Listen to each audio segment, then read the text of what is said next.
பலியினில் கலந்திட, அவர் ஒளியினில் நடந்திட, அவர் பலியினில் கலந்திட, அவர் ஒளியினில் நடந்திட, சாட்சிகளாய் என்று வாழ்ந்திட இந்நாளிலே அழைக்கிறார் இயேசு ஆண்டவர்.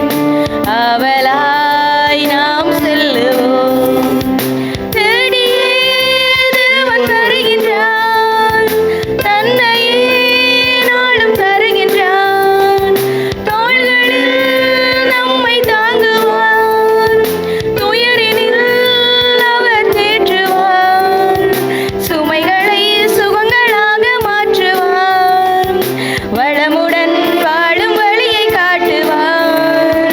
சுமைகளை சுகங்களாக மாற்றுவார், வளமுடன் வாழும் வழியை காட்டுவார். வாருங்கள் ஓருடலாய் இணைந்திடுவோம், வானக தந்தையை நாம் வணங்கிடுவோம். அழைக்கிறார் இயேசு ஆண்டவர். அவளாய் நாம் செல்லுவோம். அழைக்கிறார் இயேசு ஆண்டவர். அவளாய் நாம் செல்லுவோம். தந்தை மகன் தூய ஆவியாரின் பெயராலே ஆமென்.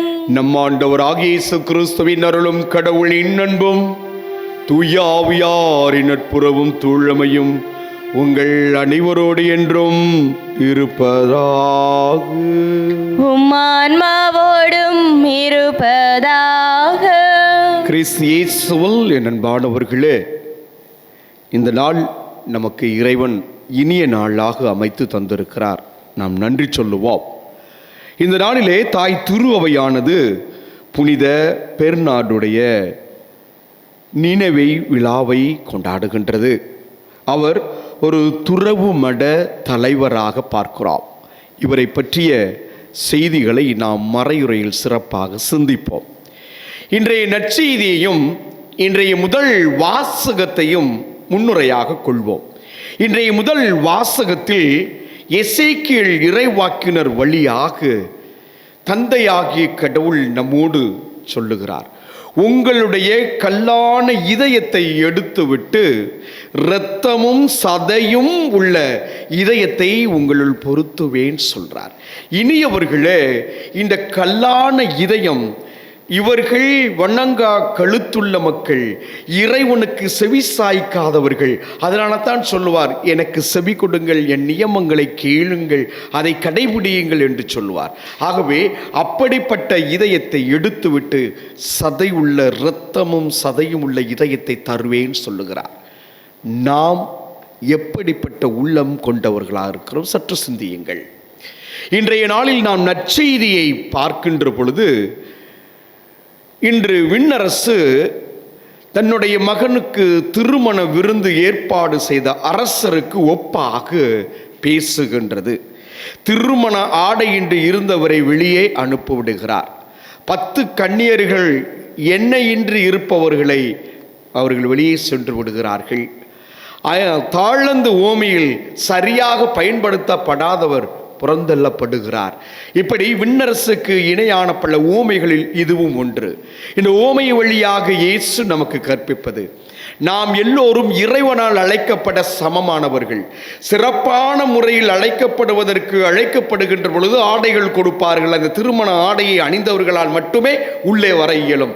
ஆனால் சிறப்பான முறையில் இஸ்ராயேல் மக்களை அழைத்த இறைவன் அவருடைய பதில் சரியாக இல்லை என்பதை உணர்ந்து அவர்கள் புறந்தள்ளப்பட்டு சாலையோரங்களில் வீதிகளில் இருக்கிற எல்லோரையும் அழைத்து சமபந்தி கொடுக்கிறார்.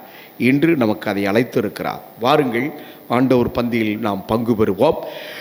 நம்முடைய குற்றங்கள், குறைகள், பாவங்கள் இவற்றையெல்லாம் நினைத்து பார்த்து இந்த ஆண்டவரது நற்கருணை பலியிலே அவரை உட்கொள்வதற்கு தடையாக இருக்கின்ற எல்லாவற்றையும் எடுத்துவிட்டு இந்த அரசன் இயேசு கிறிஸ்து தருகின்ற இந்த விருந்தில் பங்கு பெறுவோம். எல்லாம் வல்ல இறைவனிடமும் சகோதர சகோதரிகளே, உங்களிடமும் நான் பாவியனை ஏற்றுக்கொள்ளுகின்றேன். ஏனெனில் என் சிந்தனையாலும் சொல்லாலும் செயலாலும் கடமையில் தவறியதாலும் பாவங்கள் பல செய்தேன். என் பாவமே, என் பாவமே, என் பெரும் பாவமே. ஆகையால் எப்போதும் கன்னியான புனித மரியாவையும் வானதூதர் புனிதர் அனைவரையும், சகோதர சகோதரிகளே உங்களையும் நம் இறைவனாகிய ஆண்டவரிடம் எனக்காக வேண்டிக் கொள்ள மன்றாடுகின்றேன். எல்லாம் வல்ல இறைவன் நம் மீது இரக்கம் வைத்து நம் பாவங்களை மன்னித்து நம் அனைவரையும் நித்திய நிலை வாழ்வுக்கு அழைத்துச் செல்வாராக. ஆமென். ஆண்டவரே இரக்கமாயிரும். ஆண்டவரே இரக்கமாயிரும். கிறிஸ்துவே இரக்கமாயிரும். கிறிஸ்துவே இரக்கமாயிரும். ஆண்டவரே இரக்கமாயிரும். ஆண்டவரே இரக்கமாயிரும். ஜெபிப்போமாக. இறைவா, துறவு மட தலைவரான புனித பெர்னாடு உமது இல்லத்தின் மீது ஆர்வத்தால் பற்றி எரிந்து உமது திரு அவையில் அறிவொளி வீசவும் அன்பு தீயை மூட்டவும் வரம் தந்தீரே. அவருடைய பரிந்துரையால் நாங்கள் அவரைப் போலவே மிகுந்த ஆர்வத்தோடு ஒளியின் மக்களாக என்றும் வாழ அருள் புரிவீராக. உம்மோடு துயாவியாரின் ஒன்றிப்பில் இறைவனாய் என்றென்றும் வாழ்ந்து ஆட்சி செய்கின்ற எங்கள் ஆண்டவராகிய கிறிஸ்து வழியாக உம்மை மன்றாடுகின்றோம். ஆமென். முதல் வாசகம். இறைவாக்கினர் எசேக்கியேல் நூலிலிருந்து வாசகம். அதிகாரம் 36, இறைவசனங்கள் 23 தொடக்கம் 28 ஆக. இறைவன் கூறுவது: நீங்கள் வேற்றினத்தாருடைய தீட்டுப்படுத்திய என் மாபெரும் பெயரை நான் புனிதப்படுத்துவேன். அப்போது உங்கள் வழியாய் அவர்கள் கண்முன்னே என் தூய்மையை நிலைநாட்டும் போது நானே ஆண்டவர் என்பதை அவர்கள் அறிந்து கொள்வார்கள் என்கிறார் தலைவராகிய ஆண்டவர். நான் உங்களை வேற்றினத்தாரிடமிருந்து அழைத்து பல நாடுகளிடையே கூட்டிச் சேர்த்து உங்கள் சொந்த நாட்டிற்கு திரும்ப கொணர்வேன். நான் தூய நீரை உங்கள் மேல் தெளிப்பேன். நீங்கள் உங்கள் எல்லா அழுக்கிலிருந்தும் தூய்மையாவீர்கள். உங்கள் எல்லா சிலை வழிபாட்டு தீட்டையும் அகற்றுவேன். நான் உங்களுக்கு புதிய இதயத்தை அருள்வேன். புதிய ஆவியை உங்களுக்குள் புகுத்துவேன். உங்கள் உடலிலிருந்து கல்லாலான இதயத்தை எடுத்துவிட்டு சதையாலான இதயத்தை பொருத்துவேன். என் ஆவியை உங்களுக்கு புகுத்துவேன். என் நியமங்களை கடைப்பிடிக்கவும் என் நீதி நெறிகளை கவனமாய் செயல்படுத்தவும் செய்வேன். நான் உங்கள் முன்னோருக்கு கொடுத்த நாட்டில் நீங்கள் வாழ்வீர்கள். அப்போது என் மக்களாய் இருப்பீர்கள். நான் உங்கள் கடவுளாய் இருப்பேன். இது ஆண்டவர் வழங்கும் அருள்வாக்கு. இறைவனுக்கு நன்றி. பதிலுரை பாடலுக்கு உங்கள் பல்லவியாக: தூய நீரை உங்கள் மேல் தெளிப்பேன். நீங்கள் அனைவரும் தூய்மையாவீர்கள். தூய நீரை உங்கள் மேல் தெளிப்பேன். நீங்கள் அனைவரும் தூய்மையாவீர்கள். தூய நீரை உங்கள் மேல் தெளிப்பேன். நீங்கள் அனைவரும் தூய்மையாவீர்கள். தூய நீரை உங்கள் மேல் தெளிப்பேன். நீங்கள் அனைவரும் தூய்மையாவீர்கள். கடவுளே, தூயதோர் உள்ளத்தை என்னுள்ளே படைத்தருளும். உறுதிதரும் ஆவியை புதுப்பிக்கும் ஆவியை என்னுள்ளே உருவாக்கியருளும். உமது முன்னிலையிலிருந்து என்னை தள்ளி விடாதேயும். உமது தூய ஆவியை என்னிடமிருந்து எடுத்து விடாதேயும். தூய நீரை உங்கள் மேல் தெளிப்பேன். நீங்கள் அனைவரும் தூய்மையாவீர்கள். உம் மீட்பின் மகிழ்ச்சியை மீண்டும் எனக்கு அளித்தருளும். தன்னார்வ மனம் தந்து என்னை தாங்கியருளும். அப்பொழுது குற்றம் செய்தோருக்கு உம் வழிகளை கற்பிப்பேன்.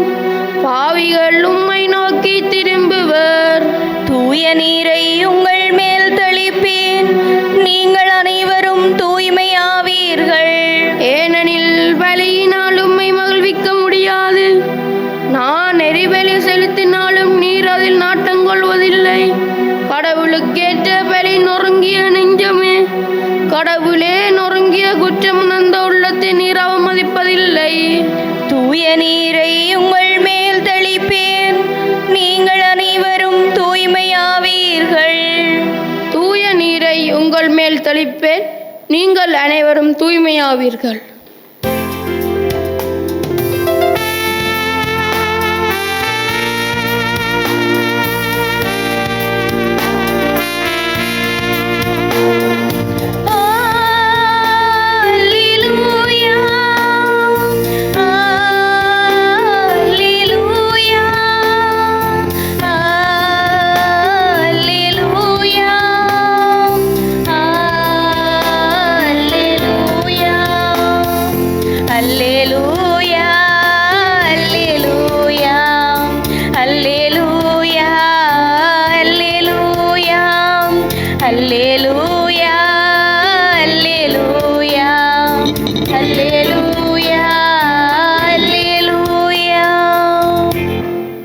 இன்று உங்கள் இதயத்தை கடினப்படுத்தி கொள்ளாதீர்கள், மாறாக நீங்கள் அவரது குரலுக்கு செவி கொடுத்தால் எத்துணை நலம்.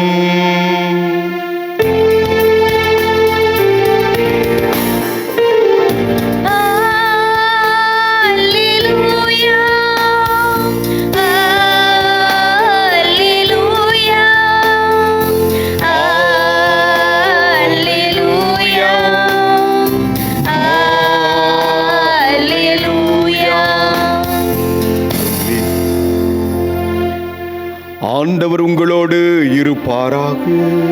உம் ஆன்மாவோடும் இருப்பாராக. தூய மத்தேயு எழுதிய பரிசுத்த நற்செய்தியிலிருந்து வாசகம். ஆண்டவரே, மாட்சி உமக்கே. மத்தேயு நற்செய்தி 22வது அதிகாரம் 1 தொடக்கம் 14 முடிய. அக்காலத்தில் இயேசு மீண்டும் ஊமைகள் வாயிலாக பேசினார். விண்ணரசை பின்வரும் நிகழ்ச்சிக்கு ஒப்பிடலாம். அரசர் ஒருவர் தன் மகனுக்கு திருமணம் நடத்தினார். திருமணத்திற்கு அழைப்பு பெற்றவர்களை கூட்டிக் கொண்டு வருமாறு அவர் தம் பணியாளர்களை அனுப்பினார். அவர்களோ வரவில்லை. மீண்டும் அவர் வேறு பணியாளர்களிடம், நான் விருந்துக்கு ஏற்பாடு செய்திருக்கிறேன், காளைகளையும் கொழுத்த கன்றுகளையும் அடித்து சமையல் எல்லாம் தயாராய் உள்ளது, திருமண விருந்திற்கு வாருங்கள் என அழைப்பு பெற்றவர்களுக்கு கூறுங்கள் என்று சொல்லி அனுப்பினார். அழைப்பு பெற்றவர்களோ அதை பொருட்படுத்தவில்லை. ஒருவர் தம் வயலுக்கு சென்றார், வேறு ஒருவர் தம் கடைக்கு சென்றார். மற்றவர்களோ அவருடைய பணியாளர்களை பிடித்து இழிவுபடுத்தி கொலை செய்தார்கள். அப்பொழுது அரசர் சினமுற்று தம் படையை அனுப்பி அக்கொலையாளிகளை கொன்றொழித்தார். அவருடைய நகரத்தையும் தீக்கிரையாக்கினார். பின்னர் தம் பணியாளர்களிடம், திருமண விருந்து ஏற்பாடாகி உள்ளது, அழைக்க பெற்றவர்களோ தகுதியற்று போனார்கள். எனவே நீங்கள் போய் சாலையோரங்களில் காணும் எல்லோரையும் திருமண விருந்துக்கு அழைத்து வாருங்கள் என்றார். அந்த பணியாளர்கள் வெளியே சென்று வழியில் கண்ட நல்லோர் தீயோர் அனைவரையும் கூட்டி வந்தனர். திருமண மண்டபம் விருந்தினரால் நிரம்பியது. அரசர் விருந்தினரை பார்க்க வந்தபோது அங்கே திருமண ஆடை அணியாத ஒருவனை கண்டார். அரசர் அவனை பார்த்து, தோழா, திருமண ஆடையின்றி எவ்வாறு உள்ளே வந்தாய் என்று கேட்டார். அவனோ வாயடைத்து நின்றான். அப்போது அரசர் தம் பணியாளர்களிடம், அவனுடைய காலையும் கையையும் கட்டி புறம்பே உள்ள இருளில் தள்ளுங்கள், அங்கே அழுகையும் அங்கலாய்ப்பும் இருக்கும் என்றார். இவ்வாறு அழைப்பு பெற்றவர்கள் பலர், ஆனால் தேர்ந்தெடுக்கப்பட்டவர்களோ சிலர். இது ஆண்டவரின் அருள்வாக்கு. இறைவனுக்கு நன்றி. கிறிஸ்து இயேசுவில் என் அன்பானவர்களே, முன்னுரையில் நான் சொன்னது போல இந்த துறவு மட தலைவர், சிஸ்டேர்சியன் துறவு மட தலைவர் தூய பெர்னாந்து, இவரை குறித்து நான் ஒரு தினத்திற்கு முன்பு படித்தேன். அவருடைய வரலாற்றை மறையுறையில் சிறப்பாக பேசி ஆக வேண்டும் என்ற ஆர்வம், ஆசை எனக்குள் எழுந்தது. இவர் ஒரு மறை வல்லுனர், தேன் போன்று இனிமையாக போதிக்கின்ற போதகர், அன்பின் தீயால் எரிந்து கொண்டிருக்கும் உலகை பற்றி எறிய செய்தார் துறவு வாழ்வு என்ற ஒன்றினால். தந்தை ஒரு பிரபுகுல வாரிசு, சொத்தும் பணமும் சமூகத்தில் மதிப்பும் கொண்ட உயர்ந்தவர், ஒரு போர் வீரர். தாய் இறை பற்றுமிக்க பக்தியுள்ளவர். குடும்பத்தில் 7 மூன்றாவதாக பிறந்த இவர் கருவில் இருக்கும் பொழுது தாய்க்கு அன்னை மரியாள் காட்சி கொடுத்து சொல்லுகிறார், உன் மகன் திரு அவைக்கு பெரிய ஒளியாக இருப்பான் என்று சொல்லுகிறார். திரு அவைக்கு பெரிய ஒளியாக இருப்பான் உன் மகன் என்று தாய்மரி காட்சி கொடுத்து சொல்லுகிறார். அப்படிப்பட்ட மகவை பெற்றெடுத்தாள் தாய்.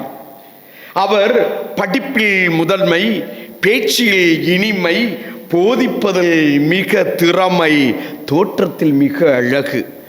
அப்படிப்பட்ட உன்னதமான ஒரு புனிதரைத்தான் இன்றைக்கு கடவுள் தேர்ந்தெடுத்திருக்கிறார். என் பிரியமானவர்களே, 19 வயதில் தன்னை அன்பு செய்த தாய் இறந்த பின்பு இந்த உலகம் அவருக்கு ஒரு வெறுமையாய் தோன்றியது. இந்த உலக வாழ்வு அவருக்கு ஒரு வெறுப்பாய் இருந்தது. ஆகவே என்ன செய்தார் தெரியுமா? தன்னுடைய சகோதரர்கள் 4 பேரையும், தன்னுடைய மாமா, உற்றார் உறவினர்கள், நண்பர்கள் என ஒரு 30 பேரையும் அழைத்து கொண்டு சிஸ்டோ அபே என்ற இடத்திற்கு, பிரான்ஸ்ல இருக்கின்ற சிஸ்டோ அபே என்ற இடத்திற்கு அவர்களை அழைத்து செல்லுகிறார். அங்கே ஒரு மடாலயம் இருக்கிறது. அது பள்ளத்தாக்கு, தெளிவு நிறைந்த பள்ளத்தாக்கில் இருக்கின்ற ஒரு மடாலயம். அப்போது இவர் தன்னுடைய அந்த மடாலயத்தில் சேர்வதற்கு செல்லுகிறார் என்று உணர்ந்தவர்கள், நீ மட்டும் செல்ல வேண்டிதானே, ஏன் எங்கள் எல்லோரையும் அழைத்து செல்கிறாய் என்று கேட்டார்கள். அவர் சொன்னார், நரகத்திற்கு போகும்போது சேர்ந்து போகிறீர்கள், சொர்க்கத்திற்கு போகும்போது ஏன் நீங்கள் வரக்கூடாது என்ற கேள்வியை முன்னிறுத்தி அனைவரையும் அழைத்து செல்லுகிறார். 4 மணி நேரம் மட்டுமே உறக்கம், ஜெபம், வேலை, எழுத்துக்கள், திரு அவையை குறித்து பல எண்ணங்கள், எழுத்துக்களை எழுதுகிறார். எப்போதும் அவருடைய முகத்திலே மகிழ்ச்சி இருக்கும். காண்கின்ற மக்கள் அவரை பார்த்து சொல்வார்கள், கடவுளின் திருமுகத்தை உங்களது முகத்தில் காண்கிறேன் என்று. இங்க இருக்கிற நீங்க அப்படியே எல்லாரும் சிரிச்சுக்கிட்டே இருக்கிறீங்க. சிரிப்பு சாதாரண விஷயம் அல்ல, அது கடவுள் தருகிற பெரிய சொத்து, மகன மகிழ்ச்சி. அப்ப அந்த மகிழ்ச்சி தான் பார்க்கும்போது சொல்றாங்க, நாங்கள் கடவுளை அவரது முகத்தில் காண்கிறோம் என்று மக்கள் சொல்லுகிறார்கள். இவர் சேர்ந்த பின்புதான் 343 மடாலயங்களை, துறவு மடங்களை அவர் ஏற்படுத்துகிறார். இவர் அன்னை மரியின் மீது அணையாத பற்று கொண்டவர். அன்னை மரியின் மீது மிக அற்புதமான பாசமும் அன்பும் கொண்டவர். தாயை இழந்தார், அன்னை மரியை தாயாக்கினார். சால்வே ரெஜீனா என்ற பாடலுக்கு விளக்கத்தை தருகிறார். மெமரே என்று நாம் ஒவ்வொரு நாளும் ஜெபமாலை டைமில் 3 முறை சொல்கிறோம். மிகவும் இரக்கமுள்ள தாய், உம்மை நம்பி வந்தவர்கள் ஒருபோதும் கைவிடப்படுவதில்லை என்ற ஜெபத்தை தாய்மரியின் மீது கொண்ட பக்தியில எழுதுகிறார். இவர் எந்த அளவுக்கு அன்னை மரியின் மீது பற்று கொண்டிருந்தார் என்றால், அன்னை மரி என்று சொல்லுங்கள் ஓடிவிடும் பேய், அன்னை மரியை இணைத்தால் இதயம் சூடாகும், அன்னை மரியிடம் வேண்டினால் ஜெபம் கேட்கப்படும். அப்படிப்பட்ட அன்னை மரியின் மீது பாசம் கொண்ட ஒரு தந்தையாக நாம் பார்க்கிறோம் இந்த புனிதரை. பிரியமானவர்களே, அவர் வாழ்ந்த அந்த மடாலயத்தில், துறவிகள் மடத்திலே ஒரு சின்ன கெபி உண்டு. அவர் அவரது அறையில் இருந்து வெளியே வருகின்ற பொழுது அந்த கெவியை தாண்டி, அந்த கெவியின் வழியே ஊடே தான் அவர் செல்ல வேண்டும். நாளாந்தம் அந்த கெவியின் ஊடே அவர் செல்லுகின்ற பொழுது ஒவ்வொரு முறையும் தான் அணிந்திருக்கின்ற அந்த தொப்பியை எடுத்து மரியே வாழ்க என்று சொல்லி செல்வார். ஒரு நாள் அவர் நோய்வாய்ப்பட்டு மிகவும் சோர்வான நிலையிலே அந்த பாதை வழியாக அன்னை மரியினுடைய கெபியின் வழியை ஊடே நடந்து செல்லுகின்ற பொழுது அன்னை மரி சொல்லுவாள், பெர்னாந்து நீ வாழ்க என்று. என் இனியவர்களே, அன்னையின் நாமத்தை சுவைத்தவர். அன்னையின் நாமத்தை சுவைத்ததனால தான் அவர் சொல்லுகிறார் தாய்மரியை ஒரு நட்சத்திரம் என்று சொல்லுகிறார். மரியாள் ஒரு நட்சத்திரம் என்று. இவர் நமக்கு வாழ்க்கை பாடமாக தருகின்ற சில காரியங்களை தெரிந்து கொள்ள வேண்டும். அன்பே கிறிஸ்துவத்தின் மையம். இந்த அன்பு 4 படிகளை கொண்டிருக்கிறது. ஒன்று சுயநலத்தின் அன்பு, 2 கடவுள் நன்மைக்கான அன்பு, அடுத்து நாம் கடவுள் மீது கொண்டிருக்கின்ற அன்பு, 4வது கடவுள் நம்மை அன்பு செய்யும் அன்பு. இந்த 4 அன்புகளையும் படிகளாக கொண்டு கிறிஸ்தவம் என்ற ஒன்று அன்பை ஒரு மையமாக கொண்டது என்று சொல்லுகிறார். 2வது இயேசுவின் இதயத்தின் காயங்களை குறித்து சொல்லுகிறார். இயேசுவின் விழாவிலிருந்து ஒரு கதவு இருக்கிறது, கதவை நீங்கள் திறந்து பாருங்கள், அங்கே இதயம் உங்களுக்கென ஏங்கிக் கொண்டிருக்கிறது என்று சொல்லுகிறார்.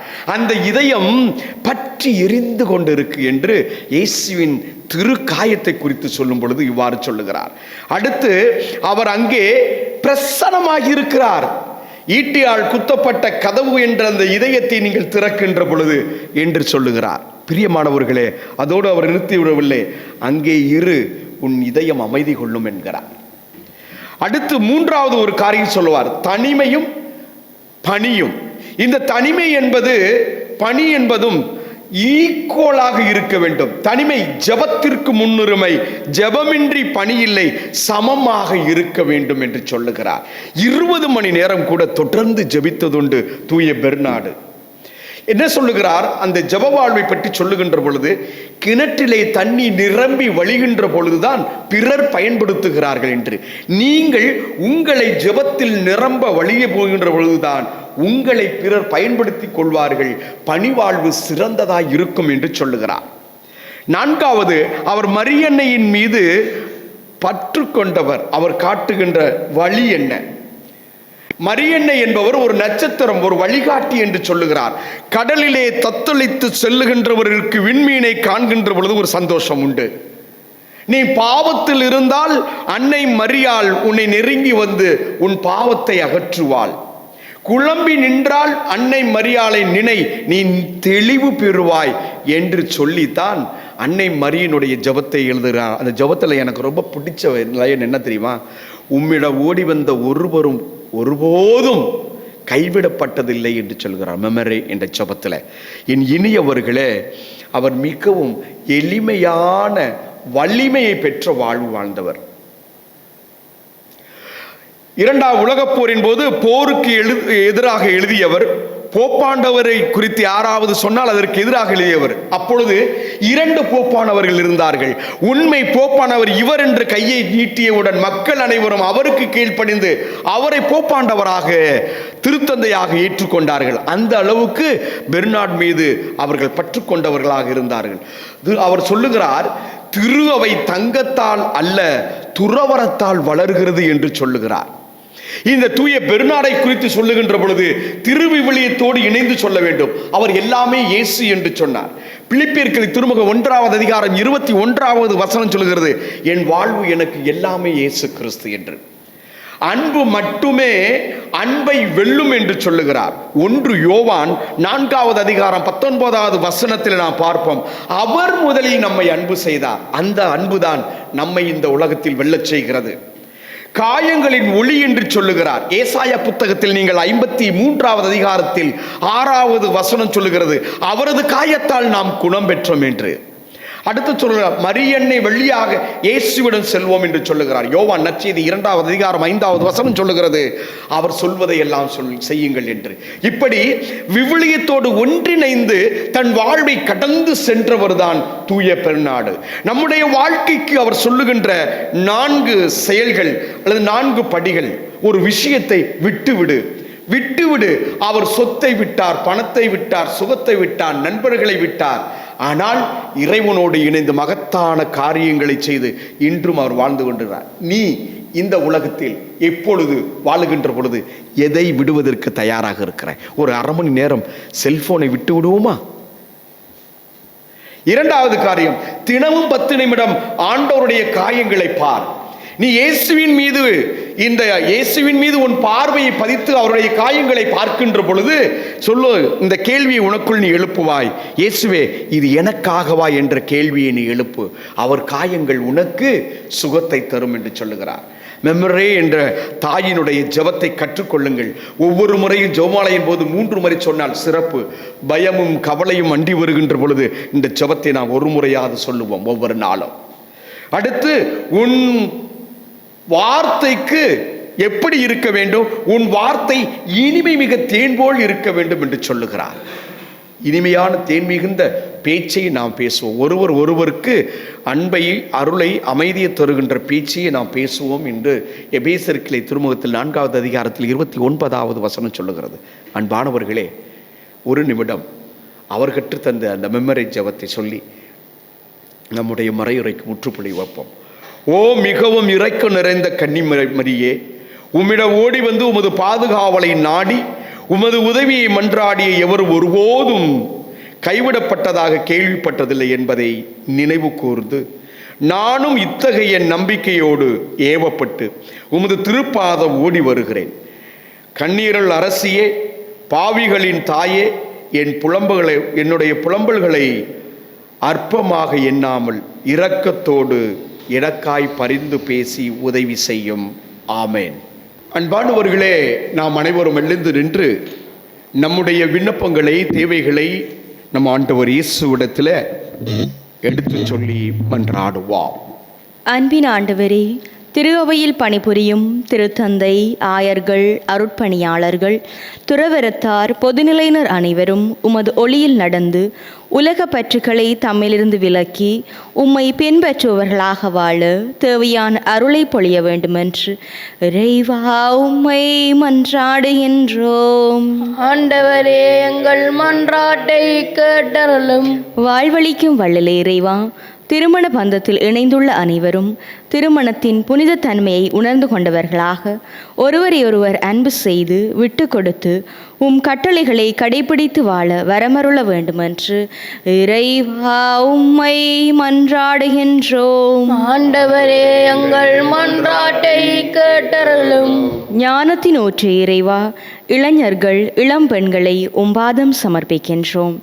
இவர்கள் தம் பெற்றோருக்கு கீழ்ப்படிந்து கல்வியிலும் ஒழுக்கத்திலும் சிறந்து விளங்கவும், சமூக வலைத்தளங்களுக்கு அடிமையாகி தவறான வழியில் செல்லாமல் அவற்றை தங்களது ஆக்கப்பூர்வமான வளர்ச்சிக்கு பயன்படுத்தி தங்களது வாழ்வில் முன்னேற்றம் காண உமது அருளை பொழிந்தருள வேண்டுமென்று இறைவா உம்மை மன்றாடுகின்றோம். ஆண்டவரே, எங்கள் மன்றாட்டை கேட்டருளும். இரக்கத்தின் ஊற்று இறைவா, இன்றைய உமது கல்வாரி பலியில் இணையதளங்கள் வழியாகவும் தொலைக்காட்சி வழியாகவும் இணைந்திருக்கும் அனைவரையும் நீர் ஆசீர்வதியும்.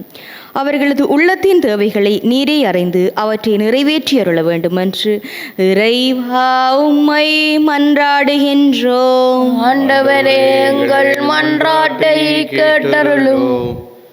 பிரியமானவர்களே, சிறிது நேரம் கரங்களை குவித்து நாம் ஜெபிப்போம்.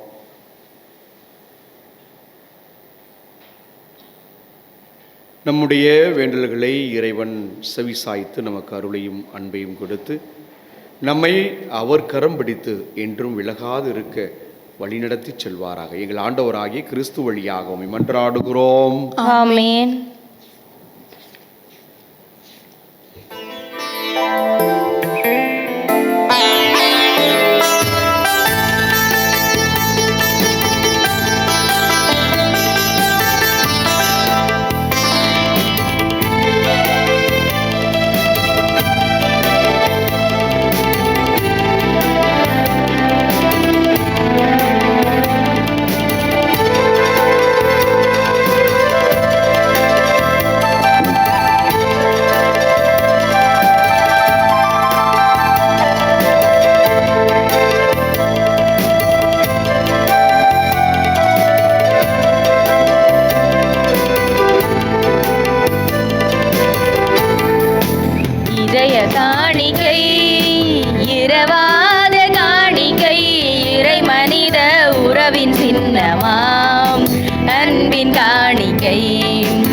இறையே இதை ஏற்றிடுவாய் இனிதாய் என்னை மாற்றிடுவாய் இறையே இதை ஏற்றிடுவாய் இனிதாய் என்னை மாற்றிடுவாய் இதய காணிக்கை இரவாத காணிக்கை இறை மனித உறவின் சின்னமாம் அன்பின் காணிக்கை மேகங்கள் கூடிடவே வான்மழை அருவியாகுமே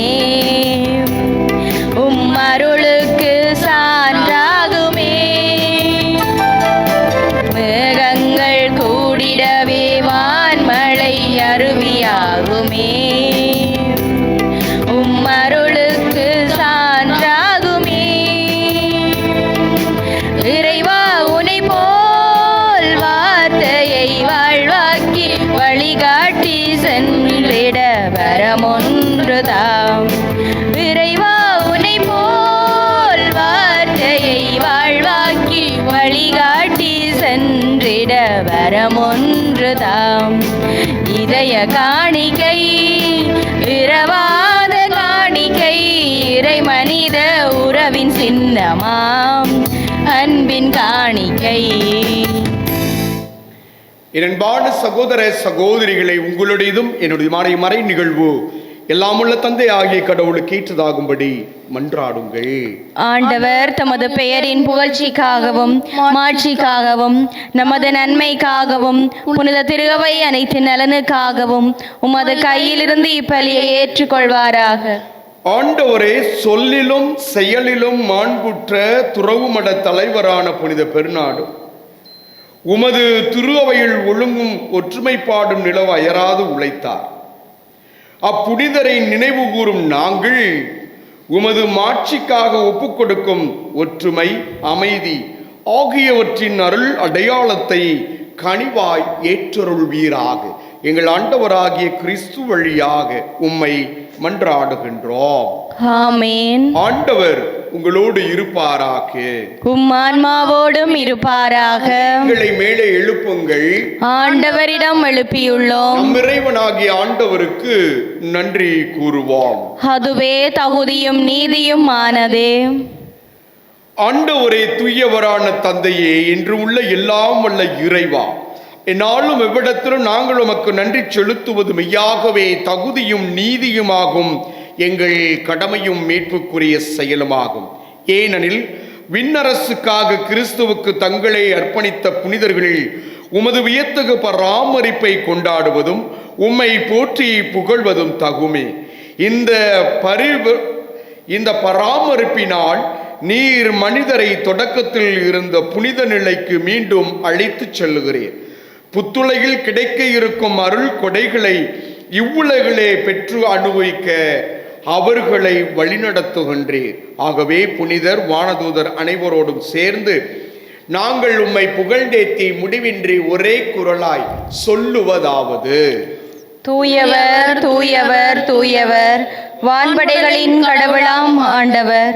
விண்ணகமும் மண்ணகமும் உமது ஆட்சியால் நிறைந்துள்ளன. உன்னதங்களிலே ஓசான்னா. ஆண்டவர் பெயரால் வருகிறவர் ஆசி பெற்றவர். உன்னதங்களிலே ஓசான்னா. ஆண்டவரே, நீர் மெய்யாகவே தூயவர், தூய்மை அனைத்திற்கு ஊற்று. ஆகவே உம்முடைய ஆவியை பொழிந்து இக்காணிக்கைகளை தூய்மைப்படுத்த வேண்டுகிறோம். இவ்வாறு எங்கள் ஆண்டவர் இயேசு கிறிஸ்துவின் உடலும் இரத்தமுமாக எங்களுக்கு இவை மாறுவனவாக. அவர் பாடுபட உளம் கனிந்து தம்மை கையளித்த போது அப்பத்தை எடுத்து நன்றி செலுத்தி அதை பிட்டு தம் சீடர்களுக்கு அளித்து அவர் கூறியதாவது: அனைவரும் இதிலிருந்து பெற்று உண்ணுங்கள், ஏனெனில் இது உங்களுக்காக கையளிக்கப்படும் என் சரீரம்.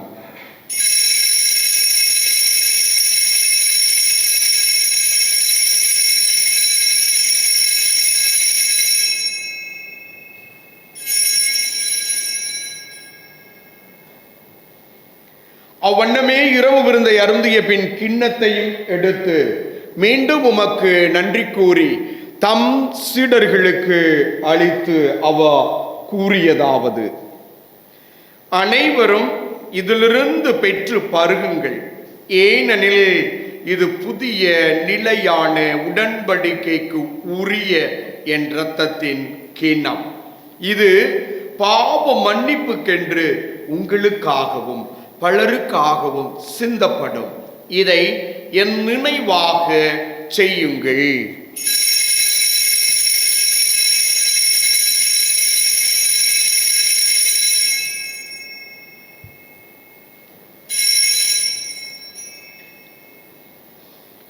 நம்பிக்கையின் மறைபொருள்.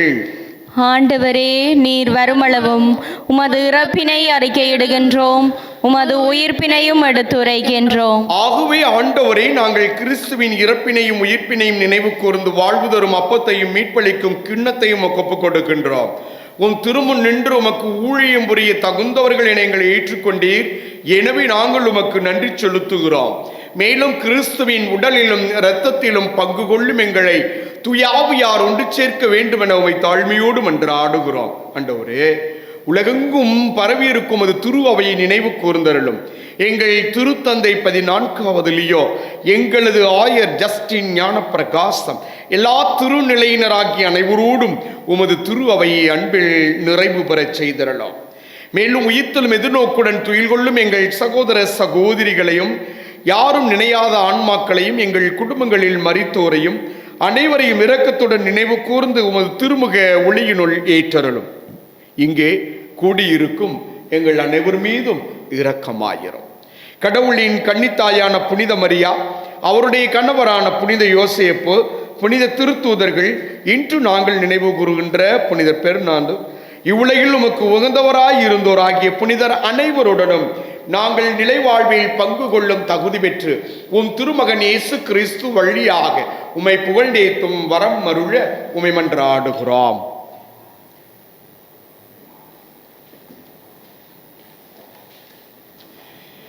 இவர் வழியாக இவரோடு இவரில் எல்லாம் இறைவனாகிய தந்தையே,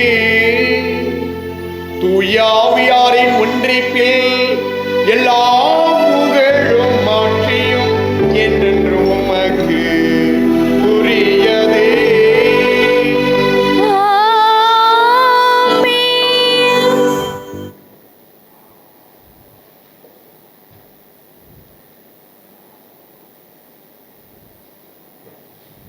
மீட்பரின் கட்டளையால் கற்பிக்கப்பட்டு இறைப்படிப்பினையால் பயிற்சி பெற்ற நாம் துணிந்து சொல்லுவோம்.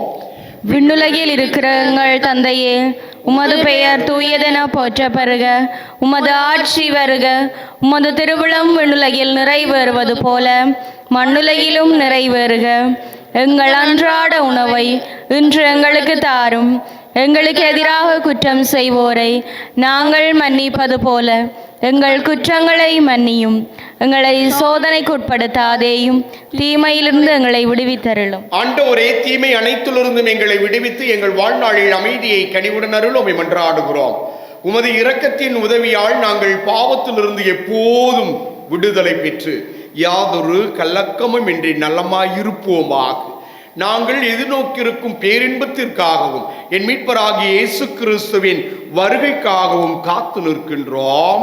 ஏனெனில் ஆட்சியும் வல்லமையும் மாட்சியும் என்றென்றும் உமதே. ஆண்டவராகிய இயேசு கிறிஸ்துவை அமைதியை உங்களுக்கு விட்டுச் செல்லுகிறேன், என் அமைதியை உங்களுக்கு அருளுகிறேன் என்றும் திருத்தூதர்களுக்கு மொழிந்தீரே.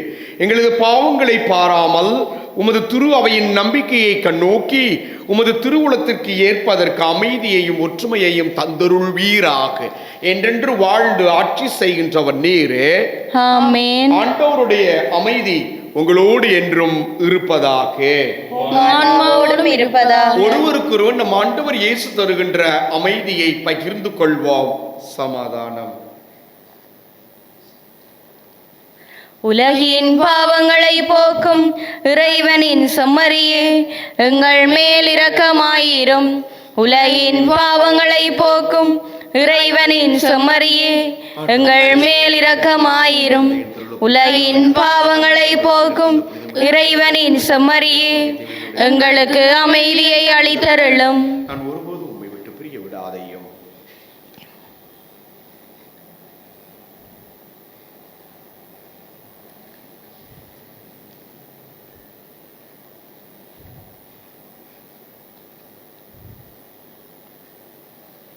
இதோ இறைவனின் செம்மறி, இதோ உலகின் பாவங்களை போக்குகின்றவர். இந்த உன்னதமான செம்மறியின் திருவிருந்துக்கு அழைக்க பெற்றோர் பேறு பெற்றோர். ஆண்டவரே, நீர் என் இல்லத்தில் எழுந்தருள நான் தகுதியற்றவள். ஆனால் ஒரு வார்த்தை மட்டும் சொல்லியருளும், எனது ஆன்மா நலமடையும்.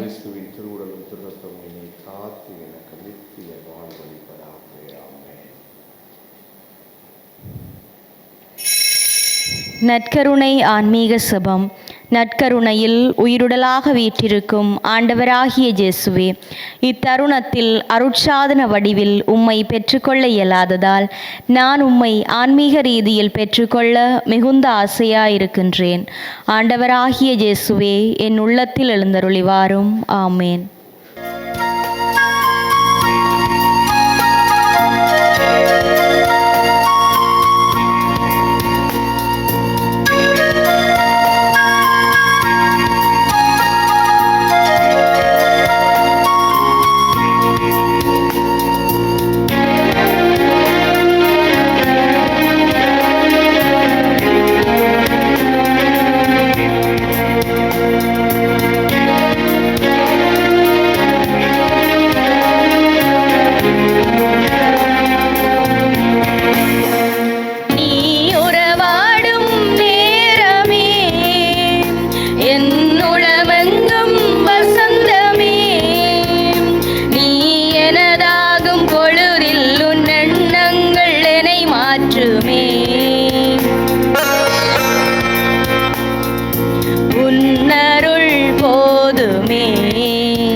நன்றி உணர்வோடு மன்றாடுவோம். ஆண்டவரே, புனித பெர்னார்டின் விழாவில் நாங்கள் உட்கொண்ட திருவுணவு எங்களிடம் தன் நற்பயனை விளைவிப்பதாக. நாங்கள் அவரது எடுத்துக்காட்டால் திடமும் அவருடைய படிப்பினையால் பயிற்சியும் பெற்று மனிதரானவும் வார்த்தையின் மீது கொண்ட அன்பால் ஆட்கொள்ளப்படுவோமாக. எங்கள் ஆண்டவராகிய கிறிஸ்து வழியாக உம்மை மன்றாடுகிறோம். ஆமென். ஆண்டவர் உங்களோடு இருப்பாராக, உம் ஆன்மாவோடும் இருப்பாராக. எல்லாம் வல்ல இறைவன் தந்தை, மகன், தூய ஆவியார் உங்கள் அனைவரையும் நிறைவாய் ஆசீர்வதிப்பாராக. ஆமென். சென்று வாழுங்கள். மறை நிகழ்வு நிறைவு பெற்றது. இறைவனுக்கு நன்றி.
சிலுவை அடையாளத்தினாலே எங்கள் பகைவரிடமிருந்து எங்களை மீட்டருளும். எங்கள் இறைவா, தந்தை, மகன், தூய ஆவியாரின் பெயராலே ஆமென்.